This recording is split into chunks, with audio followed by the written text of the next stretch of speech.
नमस्कार दोस्तों, welcome to Rewa academy. मेरा नाम है महेंद्र रेवापाटी और आज हम लोग transparent taxation honouring the honest platform के बारे में बात करने वाले हैं। इस प्लेटफॉर्म का इनॉग्रेशन 13 अगस्त 2020 को प्राइम मिनिस्टर श्री नरेंद्र मोदी द्वारा वीडियो कॉन्फ्रेंसिंग के माध्यम से किया गया है। इस प्लेटफॉर्म को हिंदी में नाम दिया गया है पारदर्शी कराधान, ईमानदार का सम्मान। इस प्लेटफॉर्म में 3 मुख्य सुधारों को शामिल किया गया है: फेसलेस असेसमेंट, फेसलेस अपील और टैक्स पेयर्स चार्टर। इन तीनों में से दो मतलब फेसलेस असेसमेंट और टैक्स पेयर्स चार्टर 13 अगस्त से ही काम करना शुरू कर देंगे, जबकि तीसरी सेवा यानी फेसलेस अपील सेवा 25 सितंबर 2020 से काम करना शुरू कर देगी। 25 सितंबर को पंडित दीनदयाल उपाध्याय जी की जयंती होती है। इसी अवसर पर इस सेवा को शुरू किया जाएगा। चलिए हम लोग पहले फेसलेस असेसमेंट के बारे में बात कर लेते हैं। फेसलेस असेसमेंट के बारे में बात करने से पहले हम लोग देख लेते हैं कि पहले असेसमेंट कैसा होता था। पहले असेसमेंट के लिए टैक्स पेयर को एक नोटिस जारी किया जाता था संबंधित रीजनल ऑफिस से। फिर टैक्स पेयर को इस रीजनल ऑफिस में इस नोटिस का जवाब देने के लिए आयकर विभाग के सामने पेश होना पड़ता था। इससे क्या होता था कि कभी कभी आयकर अधिकारियों से अच्छे संबंध होने की वजह से या फिर रिश्वत वगैरह दे करके इन केसेस को बाहर ही सेटल कर लिया जाता था। इससे क्या होता था कि आयकर विभाग को या सरकार को रेवेन्यू का नुकसान होता था। इन सब समस्याओं के समाधान के लिए सरकार ने फेसलेस असेसमेंट शुरू किया है। फेसलेस मतलब कि अब किसी को भी कहीं जाने की जरूरत नहीं है, सारा काम ऑनलाइन होगा। एक सिस्टम के थ्रू असेसमेंट के लिए नोटिस जारी होगा जो कि सेंट्रली इशुएंस होगा और इस नोटिस में डॉक्यूमेंट आइडेंटिफिकेशन नंबर होगा, जिसकी वजह से क्या होगा कि गोपनीयता बनी रहेगी। और ये जो सिस्टम अलोकेट करेगा केसेस को, ये रेंडमली अलोकेट होंगे, मतलब किसी को पता नहीं होगा कि कौन सा केस किसको अलॉट हो रहा है। तो यहाँ पे गोपनीयता का पूरा पूरा ध्यान रखा जाएगा। इससे क्या होगा कि अब किसी भी व्यक्ति को इनकम टैक्स ऑफिस जाने की जरूरत नहीं है, किसी ऑफिसर से मिलने की जरूरत नहीं है। ये टेरेस्ट्रियल ज्यूरिसडिक्शन को खत्म कर देता है। टेरेस्ट्रियल ज्यूरिसडिक्शन का मतलब, जैसा कि अभी हमने देखा था कि इस रीजन से जो इस रीजन के अंतर्गत जो भी टैक्स पेयर आते हैं उनको असेसमेंट इसी रीजन में होगा। अब ऐसा नहीं है। अब मान लीजिए कि कोई दिल्ली का निवासी टैक्स पेयर है और उसका असेसमेंट हैदराबाद के रीजनल ऑफिस में भी हो सकता है, जो कि पॉसिबल होगा किसके थ्रू? ये जो डेटा जारी करेगा असेसमेंट के लिए नोटिस, उसके थ्रू। अब यहाँ पे एक और सुविधा ये की गई है कि जो पहले असेसमेंट होते थे इंडिविजुअल ऑफिसर के द्वारा, अब वो इंडिविजुअल ऑफिसर नहीं करेंगे। अब असेसमेंट होगा टीम के द्वारा, प्लस टीम ही उसको रिव्यू करेगी। यहाँ पे एक और फंक्शन ये कर दिया गया है इसमें कि जो चेन है उसको बहुत लंबा कर दिया गया है। मतलब ड्राफ्ट असेसमेंट ऑर्डर कहीं और पे बनेगा, वो रिव्यू कहीं और पे होगा और वो फाइनलाइज किसी तीसरे शहर में होगा। तो इसकी वजह से क्या होगा कि जो चेन लंबी होने की वजह से जो करप्शन के चांसेस थे वो खत्म हो जाएंगे। ये सभी केसेस में लागू नहीं होगा।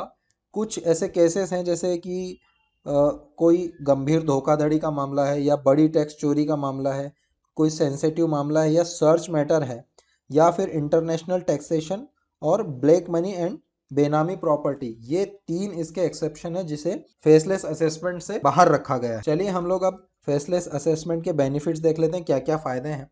देखिए, फेसलेस असेसमेंट मतलब सारा काम ऑनलाइन। सारा काम ऑनलाइन है, कहीं किसी को जाने की जरूरत नहीं है, किसी से मिलने की जरूरत नहीं है। तो इससे क्या होगा कि जो करदाता है उनको कर कानूनों के अनुपालन में बहुत सुविधा हो जाएगी। मानवीय हस्तक्षेप पूरा खत्म। इससे क्या होगा, पारदर्शिता भी बढ़ेगी। क्यों? क्योंकि अब जब आप किसी से अधिकारी से मिलेंगे ही नहीं तो फिर क्या होगा, सारा काम पारदर्शी तरीके से होगा, ईमानदारी से होगा। एफिशिएंसी भी बढ़ेगी। एफिशिएंसी क्यों बढ़ेगी? क्योंकि जब हम फिजिकली किसी के पास जाते हैं, मिलते हैं, तो बहुत सारा पेपर वर्क करना पड़ता है, कई सारे लोग लगते हैं, तो उससे क्या होता है, एफिशिएंसी, दक्षता कम हो जाती है डिपार्टमेंट की। लेकिन अब सारा काम ऑनलाइन होगा, असेसमेंट ऑनलाइन होगा, तो डिपार्टमेंट की एफिशिएंसी भी बढ़ जाएगी। इसका अगला फायदा ये होगा कि फंक्शनल स्पेशलाइजेशन मतलब कार्यात्मक विशेषज्ञता में वृद्धि होगी। फिर जो असेसमेंट की क्वालिटी है उसमें काफी सुधार होगा और केसेस का समयबद्ध तरीके से निवारण होगा, मतलब बहुत जल्दी से केसेस को निपटाया जा सकता है। जो दूसरा इसका फीचर है प्लेटफॉर्म का, फेसलेस अपील, उसके बारे में हम लोग बात कर लेते हैं। देखिए, फेसलेस अपील का भी मतलब वही हुआ कि कहीं पे भी किसी को जाने की जरूरत नहीं है, सारा काम ऑनलाइन ही होगा। इस अपील में क्या होगा कि जो अपील कोई करेगा तो उस केस को फिर अलॉट किया जाएगा किसी न किसी अधिकारी को। तो ये जो अलॉटमेंट होगा ये रैंडमली होगा और भारत में किसी भी आयकर अधिकारी को यह केस दिया जा सकता है। मतलब पहले इस रीजन का अधिकारी ही इस केस को देखता था, तो वो अब सिस्टम खत्म करके भारत में कहीं आयकरदाता किसी कोने में है और उसका केस दूसरे कोने में अधिकारी हैंडल करेगा। जिस अधिकारी को ये केस दिया जाएगा उसकी आइडेंटिटी को एकदम गोपनीय रखा जाएगा, किसी को भी पता नहीं होगा कि कौन सा अधिकारी किस केस को हैंडल कर रहा है। इससे ये होगा कि आयकरदाता को भी अब कहीं ऑफिस में जाने की जरूरत नहीं है, तो उनका टाइम भी बचेगा और परेशानी जो उनको उठानी पड़ती थी वो भी नहीं उठानी पड़ेगी। इसमें भी जो अपील की गई है उस पे जो डिसीजन लिए जाएंगे वो टीम बेस होंगे और उनका जो रिव्यू होगा वो भी टीम बेस होगा। फेसलेस असेसमेंट की तरह ही इसमें भी कुछ केसेस हैं जिनको कि इस सिस्टम से बाहर रखा गया है, जैसे कि सीरियस फ्रॉड, गंभीर धोखाधड़ी, बड़ी टैक्स चोरी, कोई सेंसिटिव मामला है या कोई सर्च मैटर है, या फिर इंटरनेशनल टैक्सेशन का मामला है, ब्लैक मनी का मामला है, या फिर बेनामी प्रॉपर्टी, इनसे संबंधित केसेस को इससे अलग रखा जाएगा। अभी तक क्या होता था, जैसे कि हमने देख लिया है कि ये एक रीजनल ऑफिस है, ये यहाँ का कोई टैक्स पेयर है, तो इसका अगर टैक्स से संबंधित कोई मामला है तो इसी रीजन का कोई अधिकारी इसको सॉल्व कर इसको देखता था। इससे क्या होता था कि इसका बहुत इंपॉर्टेंट रोल हो जाता था इस केसेस को संभालने में। लेकिन अब टेक्नोलॉजी के थ्रू क्या होगा कि जो स्क्रूटनी होगी अब वो भारत में कहीं भी किसी भी अधिकारी को अलॉट की जा सकती है। अब हम लोग प्लेटफॉर्म के तीसरे रिफॉर्म के बारे में बात कर लेते हैं, जो कि है टैक्स पेयर चार्टर। इस चार्टर में कुछ प्रतिबद्धताएं हैं जो व्यक्त की है आयकर विभाग ने आयकर दाताओं के लिए। साथ ही साथ कुछ ऐसी अपेक्षाएं हैं जो आयकर विभाग आयकर दाताओं से रखता है।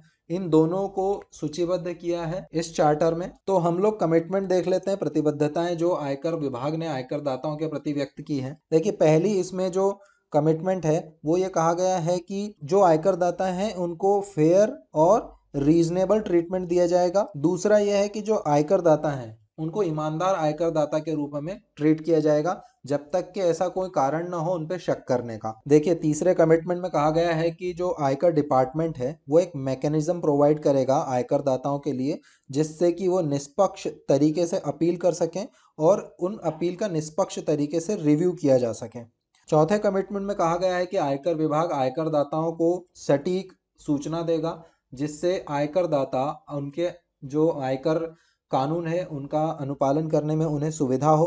पांचवें कमिटमेंट में कहा गया है कि जो भी डिसीजन लिए जाएंगे आयकर विभाग के द्वारा वो समयबद्ध तरीके से लिए जाएंगे। मतलब कि जो कानून में समय सुनिश्चित किया गया है उसी के अंदर निर्णय लिए जाएंगे, ताकि आयकर दाताओं को कोई असुविधा न हो। इसका छठा पॉइंट ये कहता है कि कानून में उल्लेखित जितना टैक्स है उतना ही वसूला जाएगा आयकर दाताओं से। सातवें पॉइंट में कहा गया है कि आयकर दाताओं की निजता का पूरा पूरा ध्यान रखा जाएगा। आठवें पॉइंट में कहा गया है कि आयकर दाताओं की गोपनीयता को बरकरार रखा जाएगा। नवा पॉइंट कहता है कि जो अथॉरिटी है, संबंधित प्राधिकारी हैं, उनको उनके कार्यों के लिए जवाबदार ठहराया जाएगा। 10वें पॉइंट में कहा गया है कि आयकर दाता अपनी तरफ से कोई भी ऑथोराइज्ड प्रतिनिधि को चुन सकते हैं अपनी तरफ से प्रतिनिधित्व करने के लिए। इसकी सुविधा आयकर विभाग देगा। 11वें पॉइंट में कहा गया है कि आयकर दाताओं द्वारा शिकायतों को दर्ज कराने के लिए एक मैकेनिज्म प्रोवाइड किया जाएगा। 12वें पॉइंट में कहा गया है कि एक ऐसा सिस्टम बनाया जाएगा जिससे कि आयकर दाता जो उनके टैक्स इश्यूज हैं उनको समयबद्ध तरीके से निपटाया जा सके। 13वें पॉइंट में कहा गया है कि जो आयकर विभाग है वो सेवा मानकों को प्रकाशित करेगा। आखिरी पॉइंट में कहा गया है कि आयकर कानूनों को अनुपालन करने में जो कॉस्ट है उसको कम किया जाएगा।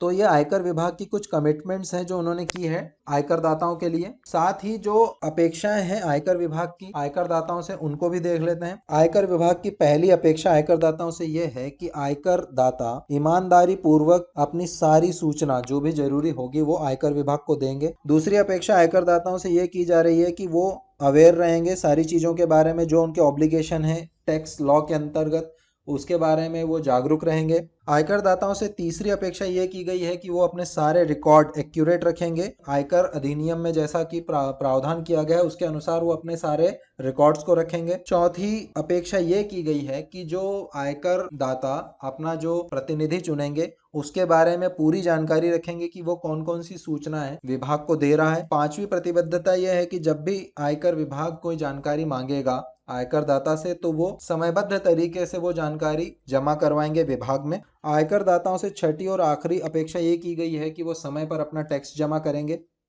तो ये कुछ प्रतिबद्धताएं और अपेक्षाएं थी आयकर विभाग की आयकर दाताओं के प्रति और आयकर दाताओं से। साथ ही इसमें टैक्स पेयर्स के लिए एक टैक्स पेयर्स चार्टर सेल है, जो कि principal chief commissioner of income tax हर जोन का जो होता है उसके अंदर काम करेगा। तो टैक्स पेयर इसमें अप्रोच कर सकते हैं किसी भी समस्या के लिए। ये तो था, ये जो 3 मेन रिफॉर्म शामिल किए गए हैं इस प्लेटफॉर्म के अंतर्गत। साथ ही साथ एक पीएमओ ने रिलीज जारी की थी, उसमें कुछ बातें कही थी टैक्स के बारे में।